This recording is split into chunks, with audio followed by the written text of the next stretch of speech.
Hello everyone, welcome back to Magnet Brains. मैं हूं स्वाति, आपकी इंग्लिश एजुकेटर, और हम पढ़ रहे हैं क्लास 7th की एंगेजिंग इंग्लिश बुक, जिसमें अभी जो लास्ट वीडियो था हमारा, उसमें हमने क्या देखा था? चैप्टर 1 का explanation. What is the name of the chapter? Looking for vultures eggs, which has been written by Bibhuti Bhushan Bandopadhyay. तो यहाँ हम एक्सप्लेनेशन देख चुके हैं पूरा। अगर आपने नहीं देखा है तो you are suppose to watch the previous video and now we will start with the summary followed by question answers। तो अब हम इसकी summary start करते हैं। The story Looking for Vulture's Eggs is about a poor boy named Opu who lives with his mother and sister। ये जो story है Looking for Vulture's Eggs, ये एक बहुत ही गरीब छोटे बच्चे के बारे में है जो अपनी मम्मी के साथ और अपनी सिस्टर के साथ एक गांव में रहता है। He is poor but highly imaginative। वो बहुत ज़्यादा गरीब है लेकिन बहुत imaginative है। On a fine day, Oppo found a book। एक दिन उसको एक बुक मिली। The name of the book was An Anthropology of Ancient Philosophical Works। उस बुक का नाम क्या था? Anthropology, not Anthropology of Ancient Philosophical Works। He opened the book and saw that the book mentioned a method through which a person will be capable of flying। तो उसने जब book को open किया तो उसमें एक फॉर्मूला लिखा था कि उस फॉर्मूला को यूज करके कोई भी ह्यूमन फ्लाई कर सकता है। Seeing it, Oppo was overwhelmed with joy। जैसे ही उसने उसे देखा, ओपू बहुत खुश हो गया, उसे लगा वो उड़ पाएगा। The book stated that if you put some mercury in a vulture's egg, leave it out in the sun for a few days and then hold it in your mouth, you can fly high up in the sky। उस book में क्या लिखा था कि अगर आप mercury को vulture के एग में मिला दोगे और उसके बाद थोड़े दिन उसे धूप में रखोगे और फिर जब आप उसको अपने मुंह में होल्ड करके रखोगे, you will be able to fly। Oppo believed that it was true and tried to find a vulture's egg। ओपू को लगा ये तो बिल्कुल सच बात है और उसने वल्चर के एग को ढूंढना स्टार्ट किया। A cowherd boy gave him 2 eggs, saying they were vulture's egg and took 4 pies and some cowries। एक cowherd boy जो था उसने बोला, उसने उसको लाके 2 अंडे दिए। वो उसने कहा कि ये वल्चर के एग्स हैं और उसके बदले में उसने कुछ कौड़ीज ले ली और 4 पाइस भी ले लिया। Oppo was extremely excited to try the formula, but unfortunately his sister accidentally broke the eggs while rummaging among some torn rags। Oppo बहुत excited था लेकिन unfortunately क्या हुआ, उसकी जो सिस्टर थी उससे वो दोनों अंडे ब्रेक हो गए। क्यों ब्रेक हो गए? क्योंकि वो कुछ टॉर्न रैग्स में, मतलब फटे हुए जो कपड़े जहाँ रखते हैं वहाँ पे वो कुछ ढूंढ रही थी तो वो गिर गए। ओपू गॉट एक्सट्रीमली अपसेट। ओपू बहुत दुखी हो गया। His mother thought he was fooled bye a cowherd boy. और उसकी मदर को क्या लगा कि इसको उस काउहर्ड बॉय जो थे उसने उल्लू बनाया है। उसने बेसिकली इसको बेवकूफ़ बना दिया कि अरे ऐसा थोड़ी ना हो सकता है, क्योंकि ऐसी बुक में फॉल्स क्लेम्स तो होते हैं, बहुत सारी बुक्स होती है जिसमें कुछ भी बोलते हैं, कुछ भी लिखते हैं, लेकिन ये सच तो नहीं होता। क्या आप वाकई मर्क्यूरी को वल्चर के एग में मिला लोगे तो आप उड़ने लग जाओगे? ऐसा तो होता नहीं है। That was the summary of our chapter. Okay, now we will see the question answers. It was in one of them that had come across this amazing piece of information। The book had a title on the cover, An Anthology of Ancient Philosophical Works। तो ये जब हमें ये पूरा जो context दिया हुआ है, इस पे based we have some questions. Where was this book found? Who found it? सबसे पहले ये जो बुक थी anthology of ancient philosophical works, ये कहाँ मिली थी? ये उसको अपने फादर के चेस्ट में, मतलब फादर का जो एक बहुत बड़ा सा बुक्स का चेस्ट था उसमें मिली थी। और दूसरी चीज़ ये कि इसको कौन ने ढूंढा? इसको ओपू ने फाइंड किया था। तो हम आंसर देख लेते हैं। This book was found in an old wooden chest, okay, which belong to his father. You can add this information as well. This book was found in an old wooden chest. Who found it? Oppo found it. Next question क्या है? What information is being spoken about here? यहाँ किस information की बात हो रही है? जो बोला उसमें कि ये एक उसको बेहतरीन information milli. So we are talking about how to fly। The writer spoke here about a way to fly with the help of mercury and vulture's eggs। यहाँ पे राइटर ने किस बारे में बात करी है? एक तरीका जिसमें आप मर्क्यूरी और vulture's eggs को मिला के उड़ सकते हो। Why was it amazing? अब ये information इतनी amazing क्यों थी? It was amazing because it talked about an easy way to fly, yet no one knew about it. तो ये जो थी it was amazing क्यों? Because पहली चीज उसमें एक बहुत ही आसान तरीके से उड़ने के बारे में बताया गया था. It talked about मतलब उसमें किस बारे में बताया गया था? An easy way to fly. फिर भी yet no one knew about it. किसी को पता नहीं था. So it talked about an easy way of flying, yet nobody knew about it. Next है, he asked his sister, दीदी, do you know where vultures build their nests? अब यहाँ पे कौन बात कर रहा है? किसने पूछा दीदी आपको पता है कि वल्चर्स एग्स कहाँ बनाते हैं? ओप्पू ने पूछा, तो हम क्या लिखेंगे? Opu was the speaker and he was speaking to his elder sister Durga. यहाँ पे ओप्पू जो है वो हमारा स्पीकर है और वो किससे बात कर रहा है? अपनी बड़ी बहन, अपनी एल्डर सिस्टर जिसका नाम है दुर्गा. नेक्स्ट है, why was he asking about vultures. अब वो वल्चर्स के बारे में क्यों पूछ रहा था? He was asking about vultures as he wanted to find their eggs which would help him to fly. वो vultures के बारे में इसीलिए पूछ रहा था क्योंकि उसको उनके eggs चाहिए थे. वो eggs find करने की कोशिश कर रहा था ताकि वो उड़ पाए. So he was asking about vultures as क्योंकि he wanted to find their eggs क्योंकि उसको उनके अंडे चाहिए थे which would help him to fly जो उसको उड़ने में मदद करेंगी.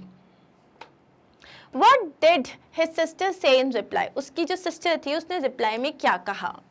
His sister replied that she did not know where vultures build their nest. उसकी sister ने क्या कहा? I don't know. So she did not know कि vultures जो हैं अपने nest कहाँ बनाते हैं. Next है, Describe the condition of the book that Oppu found in the wooden chest. अब जो उसने wooden chest में, जो संदूक में उसको जो बुक मिली थी उसकी कंडीशन क्या थी? पहली चीज़ तो ये कि वो बहुत पुरानी बुक थी, उसका जो पूरा जो पेपर था वो रस्ट कलर का था, थिक पेपर थे उसके, और ऊपर ऐसा लगता था मार्बल जैसे स्पॉट होते हैं उसमें पूरा स्पॉट था. उसके अलावा जब उसने उसको ओपन किया तो क्या हुआ? एक स्वॉर्म ऑफ सिल्वर फिश जो था इट डार्टेड आउट, मतलब बहुत सारे कीड़े थे उसमें, प्लस उसमें एक बहुत ही पेक्यूलियर सी स्मेल थी, बहुत ही अजीब सी स्मेल थी. तो यही सारी चीजें हम इसमें आंसर में लिखने वाले हैं. The cover of the book that Oppu found was faded and mottled like marble. अब इसमें पॉइंट्स याद कर लो. सबसे पहले हम बात कर रहे हैं बुक के कवर की, तो वो कैसा था? वो फेडेड था. पहला पॉइंट, बुक का कवर कैसा था? फेडेड था. एंड मॉटल्ड, मॉटल्ड का मतलब होता है स्पॉटेड लाइक मार्बल, मतलब यहाँ पे है and it was mottled like marble, मतलब spotted like marble. As he turned it back, a swarm of silverfish darted out. और जैसे ही उसने उसको पलटा, जैसे ही उसने उसे पलटा तो क्या हुआ? एकदम से बहुत सारे इंसेक्ट्स जो थे वो बाहर आ गए. ये हो गया थर्ड पॉइंट सिल्वरफिश के बारे में. It had a peculiar old smell. अब हम उसकी स्मेल की बात करें, कैसी थी? बहुत ही स्ट्रेंज सी, पुरानी सी महक थी उसमें. सो इट्स लाइक पेक्यूलियर मतलब स्ट्रेंज. तो ये फोर्थ पॉइंट हो गया. The pages were thick. अब हम पेजेस के बारे में बात करें तो पेजेस कैसे थे? थिक थे एंड डस्ट कलर्ड थे. पेजेस तो जो थे एकदम बहुत मोटे मोटे थे और उनका हल्का ब्राउन कलर था. And the book had a damaged board cover. और उसमें जो उसका जो बाहर जो पूरा कवर होता है वो बहुत ही ज़्यादा डैमेज था. तो यहाँ आप किस किस के बारे में बात कर रहे हो? सबसे पहले बुक के कवर की बात कर रहे हो, फिर आपने बात करी उसके जो उसमें जितने सारे इंसेक्ट्स थे, then you talked about the smell and then pages के बारे में बात करी, और लास्ट में हमने उसके बाहर के कवर के बारे में बात करी है, बोर्ड कवर के बारे में बात करी है. क्लियर? ये ही आपका आंसर. आप इसको पॉइंट वाइज याद करोगे, बहुत जल्दी याद हो जाएगा. नेक्स्ट है, what did the boy in the village tell Opu about the vultures. ये जो बॉय था उसने, मतलब जो काउहर्ड वाला बॉय नहीं, हम बात करें एक और बॉय की जिसने ओप्पू को कुछ इन्फॉर्मेशन दी थी वल्चर्स के बारे में. क्या बताया था उसने? कि जो वल्चर्स होते हैं वो कंट्री साइड में जो सबसे टॉल ट्रीज होते हैं ना उनके ऊपर अपना नेस्ट बनाते हैं.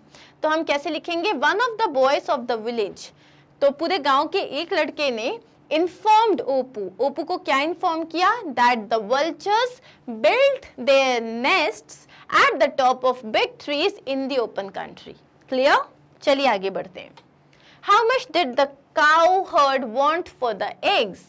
With What did ओपू पे him? अब काउहर्ट को कितने पैसे चाहिए थे? उसको चाहिए थे 2 आनाज, लेकिन ओपू के पास नहीं थे। ओपू ने उसे कैसे पे किया? उसने उसे 4 पाइस दिए प्लस कुछ कौड़ीज भी दी थी। तो हम लिखेंगे the cowherd boy wanted 2 annas for the eggs he had got. जो वो एग्स लेके आया था, ही हैड गॉट मतलब जो वो लेके आया था उसके लिए उसे 2 आनास चाहिए थे।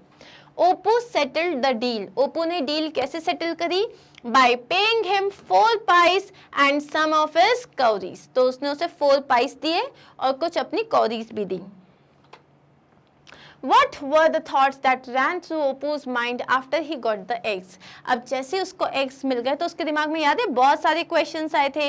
अच्छा, अगर मुझे fly करना है तो मुझे कब करना चाहिए? कल करना चाहिए? आज करना चाहिए? मुझे कहाँ जाना चाहिए? मुझे अंकल के घर जाना चाहिए? मुझे नदी के ऊपर से जाना चाहिए? जहाँ बाबा चले गए हैं मुझे वहाँ जाना चाहिए?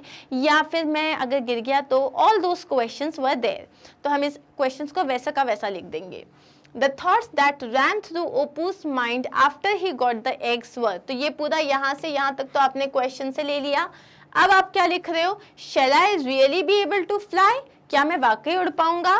Where shall I fly to? मुझे कहाँ जाना चाहिए? To my uncle's house? Uncle के घर, या जहाँ बाबा गए हैं वहाँ? और shall I fly across the river? या मुझे रिवर को क्रॉस करना चाहिए? और shall I fly where the stars rise in the sky as sparrows or the mariners do? तो या मुझे एकदम ऊंचे आसमान में जाना चाहिए?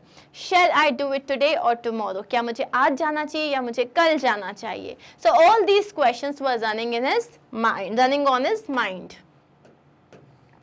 What happened to the eggs? What was ओपू's reaction? अब उन अंडों का हुआ क्या? अब ओपू को मिल गए, ओपू ने छुपा दिए, लेकिन जब उसकी सिस्टर कुछ ढूंढ रही थी टू मेक अ वेक, तो वो नीचे गिर गए, रोल हुए, नीचे गिर गए और टूट गए। और फिर ओपू ने क्या किया? उसने बहुत बड़ा मेस क्रिएट किया, खूब रोया वो, और उसने उस दिन खाना भी नहीं खाया। सो हम यही लिखेंगे इसमें। The eggs accidentally rolled from the shelf and fell on the floor and broke। तो जो एग्स थे एक्सीडेंटली क्या हुआ? रोल हुए शेल्फ से और नीचे गिर गए और ब्रेक हो गए। कब हुए? जब ओपू की जो सिस्टर थी, she was rummaging among some torn rags to find an old piece of cloth to make a wick. जब वो कुछ जो है पुराने कपड़ों को रमेज करी थी, मतलब ढूंढ रही थी एक ओल्ड पीस ऑफ क्लोथ के लिए जिससे वो एक विक बना सके। Opu cried and refuse to touch his food. वो बहुत रोया, उसने खाना खाने से भी मना कर दिया। फॉर अ होल डे, दिन भर उसने खाना नहीं खाया। एंड मेड एन एनॉर्मस फस अकॉर्डिंग टू हिज मदर। और उसकी मम्मी के हिसाब से उसने बहुत फस क्रिएट किया, उसने बहुत ज़्यादा जो है बात नहीं मानी, रोया, खाना भी नहीं खाया। So this is our answer. Next question क्या है?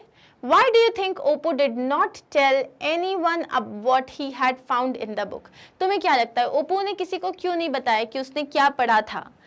Oppo did not tell anyone what he had found in the book because he thought that no one would believe him. पहला तो पॉइंट ये था, ओप्पो को लगा किसी को उस पर विश्वास नहीं होगा। He thought that nobody would believe him. ये हो गया आपका पहला पॉइंट। दूसरा क्या है? Also he wanted to keep the information to himself, otherwise everybody would be able to fly। और वो चाहता था ये सीक्रेट इंफॉर्मेशन सिर्फ उसके पास रहे, वरना क्या होगा? सभी लोग उड़ने लग जाएंगे, right? So he wanted to keep the information to himself, otherwise वरना क्या होगा? Everybody would be able to fly। Why didn't Oppo question the truth of what was written in the book? अब जो बुक में लिखा था, Oppo ने उस पर इतनी जल्दी बिलीव क्यों कर लिया? उसने उस पर डाउट क्यों नहीं किया, क्वेश्चन क्यों नहीं किया? Oppo did not question the book because the look of the book and its peculiar smell convinced him about its truth। क्योंकि वो बुक का लुक जो था, ऐसा लग रहा था वो बहुत पुरानी, कोई सदियों पुरानी बुक है जिसमें जो है कुछ स्ट्रेंज और बहुत ही ज़्यादा मिस्टीरियस चीज़ें लिखी हुई हैं। दूसरी उसमें जो स्मेल आ रही थी वो बहुत ही स्ट्रेंज स्मेल थी, प्लस वो अपने फादर से रिलेट कर पा रहा था, इसलिए उसने उस बुक पे डाउट नहीं किया। तो यहाँ पे आंसर है लुक, बुक का लुक, और उसमें जो स्मेल आ रही थी वो। These are the two reasons. What kind of a boy was Oppo? Describe his character। अब ओप्पो किस तरीके का लड़का था, हमें उसके कैरेक्टर के बारे में बात करनी है। Oppo was a poor young boy with vivid imagination। Oppo एक छोटा सा गरीब लड़का था जिसकी इमेजिनेशन बहुत ज़्यादा विविड थी। He believed in the theory of flying with the help of mercury and vulture's eggs and started his journey to search the ingredients. उसने वो मर्क्यूरी और वल्चर के एग को मिक्स करके जो उड़ने वाली बात थी उस पर यकीन कर लिया और वो अपनी जो सामग्री है उसकी इंग्रेडिएंट्स हैं उसको ढूंढने लग गया. He was a simpleton lad who was tricked by the cowherd boy. वो एक बहुत ही भोला सा लड़का था जिसको वो जो cowherd boy था उसने ट्रिक किया था. He even gave his cowries in order to get the eggs. This shows his determination. उस एग्स को पाने के लिए उसने अपनी कौड़ी भी दे दी जिसको वो बहुत ज़्यादा चाहता था. इससे क्या पता चलता है वो बहुत ज़्यादा डिटरमाइंड था. This shows his determination. तो this was the character. हमने यहाँ पे ओपू को डिस्क्राइब किया है. Explain in your own words why the author is being ironic when he says that everyone would be able to fly if they had read the anthology of ancient philosophical works. तो जब author ने मजाक उड़ाते हुए कहा कि अरे हाँ सबको अच्छा हुआ किसी को पता नहीं चला इस बुक के बारे में वरना तो हर कोई उड़ने लग जाता. तो यहाँ पे वो sarcastically एक कमेंट मार रहे हैं क्योंकि ये एक फॉल्स क्लेम था, ऐसा हो ही नहीं सकता था. The author is being ironic when he says this as he thought that either it was a single edition book or not read by anybody else, everybody would be able to fly. You will write one more thing here. He was being sarcastic over the false claim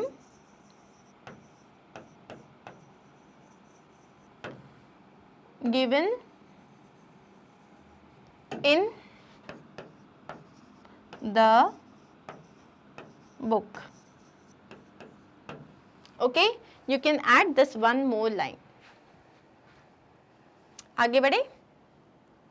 चलिए अब हम आते हैं collocations में. Collocations होते क्या हैं? A collocation is a combination of words that are commonly used together. Collocations का मतलब होता है जैसे कुछ वर्ड्स होते हैं जो हमेशा साथ में यूज होते हैं जैसे कि heavy rain, big rain, strong rain. क्या यूज करते हैं हम सबसे ज्यादा? heavy rain, big rain या strong rain? हम हमेशा heavy rain बोलते हैं, right? अब इस स्टोरी में ऐसे बहुत सारे कॉलोकेशंस हैं, वो वर्ड्स जो हमेशा साथ में यूज किए जाते हैं. अब आपको उसमें से आइडेंटिफाई करके लिखना है. तो आंसर क्या है? जैसे wooden chest, enormous fuss, cowherd boys, worldly matters and proper scoundrel. पक्का जो है वो स्काउंड्रल है, तो पक्का स्काउंड्रल को बोलते हैं proper scoundrel. Wooden chest, enormous fuss, cowherd boys and worldly matters मतलब दुनियादारी की बातें. ओके, नेक्स्ट क्वेश्चन क्या है? Match the words in the columns to form collocations. अब आपको यहाँ पे कॉलोकेशंस फॉर्म करने हैं तो हम इसका आंसर सीधा देखेंगे. Useful advice, agonising situation. Agonising का मतलब होता है बहुत ही दुख देने वाली. Okay, memorise facts and figures. Spiteful, shame. Spiteful मतलब शर्मनाक, बहुत ही ज्यादा.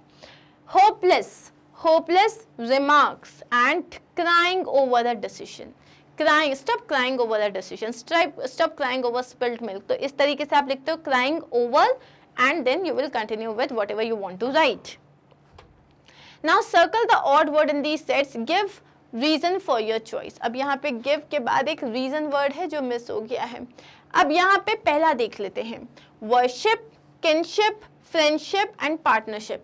वर्शिप का मतलब होता है पूजा करना. किनशिप मतलब जो आप फ्रेंड्स के साथ रहते हो या एक अपनापन. फ्रेंडशिप मतलब दोस्ती और पार्टनरशिप मतलब जैसे आप किसी के साथ हिस्सेदारी कर रहे हो. इन तीनों में रिलेशनशिप्स की बात हो रही है अलग अलग तरीके के. सिर्फ यहाँ पे वर्शिप मतलब पूजा की बात हो रही है तो this is the odd one out. Sisterhood, neighbourhood, parenthood और मदरहुड. अब मदरहुड मतलब माँ के बारे में बात हो रही है, पेरेंटहुड मतलब पेरेंट्स के बारे में बात हो रही है और सिस्टरहुड मतलब सिस्टर के बारे में. लेकिन नेबरहुड क्या है? दिस इज आपके आस पड़ोस के लोगों के बारे में बात कर रही है. फिर है ऑटोबायोग्राफी. तो जब हम अपनी कहानी खुद लिखते हैं वो होती है ऑटोबायोग्राफी. ट्रैवलॉग मतलब जब हम ट्रैवल के बारे में लिखते हैं. एंथोलॉजी मतलब it's a collection of same type of stories या पोम्स. एंड न्यूज़पेपर, इसमें न्यूज़ आती है तो यहाँ पे हमारे लिए न्यूज़पेपर अलग होगा। बाकी ये तो डिफरेंट टाइप्स ऑफ बुक्स हैं, लेकिन न्यूज़पेपर में आप न्यूज़, फैक्ट्स एंड फिगर्स आते हैं। ऑडेशियस मतलब बहुत ज़्यादा हिम्मत दिखाना, करेजियस का मतलब भी हिम्मत दिखाना, रिबेलियस का मतलब भी हिम्मत दिखाते मतलब आगे बढ़ना, एंड डॉन्टलेस। अब यहाँ पे हम इसको इस तरीके से, रिबेलियस क्यों हो जाएगा? रिबेलियस मतलब किसी के अगेंस्ट जाना, जैसे कि रूल्स नहीं मानना, किसी तरीके से बताना कि you are not okay with whatever is happening right now. And the last one is adjective, adverb, paragraph and verb. अब वर्ब, एडवर्ब और एडजेक्टिव ये तीनों पार्ट्स ऑफ स्पीच हैं, सिर्फ पैराग्राफ एक राइटिंग सेक्शन का हिस्सा है। तो ये हमने पूरा लिख दिया है। Worship it means to pray to God, while जो अदर वर्ड्स हैं they mean building relationships. Neighbourhood का मतलब होता है it means people living near a house, लेकिन जो अदर वर्ड्स हैं they show responsibilities like motherhood, sisterhood, parenthood. Newspaper it means a printed publication of news articles, लेकिन जो बाकी की बुक्स हैं they are truly based on facts and figures. उसके बाद जैसे एंथोलॉजी, एंथोलॉजी क्या हुआ? They are not truly based on facts and figures. अब ये जो एंथोलॉजी मतलब a published collection of poems और अदर पीसेस ऑफ राइटिंग। अब है rebellious, rebellious it means to resist authority, मतलब आप जब किसी की चलने नहीं देना चाहते हो, अथॉरिटी को रेजिस्ट करते हो, कंट्रोल करना चाहते हो, लेकिन बाकी का मतलब क्या है? ब्रेव होना, फियरलेस होना, इसलिए इसमें ऑड वन आउट हो जाएगा रिबेलियस। जैसे कि ऑडेशियस का मतलब क्या होता है? Showing a willingness to take surprisingly bold risk, मतलब बहुत ज़्यादा साहन, क्या बोलते हैं उसको, बहुत ज़्यादा हिम्मत दिखाना। रिबेलियस का मतलब क्या होता है? Showing a desire to resist authority, नहीं करना मुझे, नहीं सुनना मुझे ये बात, उसे रिबेलियस कहते हैं। डॉन्टलेस का मतलब होता है शोइंग फेयरलेसनेस एंड डिटर्मिनेशन, जहाँ पे आप फेयरलेसनेस दिखाते हो कि आप कितने ज़्यादा निडर हो। ओके और लास्ट वाले में पैराग्राफ, क्योंकि it's a part of writing section, लेकिन बाकी सारे they are parts of speech. That's it, here we are done with the question answers. Summary और क्वेश्चन आंसर्स देख लिए। जो हमारा नेक्स्ट वीडियो है उसमें हम स्टार्ट करेंगे ग्रामर सेक्शन के साथ, और ग्रामर सेक्शन में हमारे पास ट्रांसफॉर्मेशन ऑफ सेंटेंसेस हैं, राइटिंग सेक्शन में बहुत इंटरेस्टिंग क्वेश्चंस हैं, तो we will do it in our next class, next video. Make sure that you visit our website magnetbrains.com, click on the class, click on the subject, then click on the topic and your video will appear. Now this is a very easy way to find all our videos. Do not forget to like, subscribe and share. Thank you so much. Take care. Bye-bye.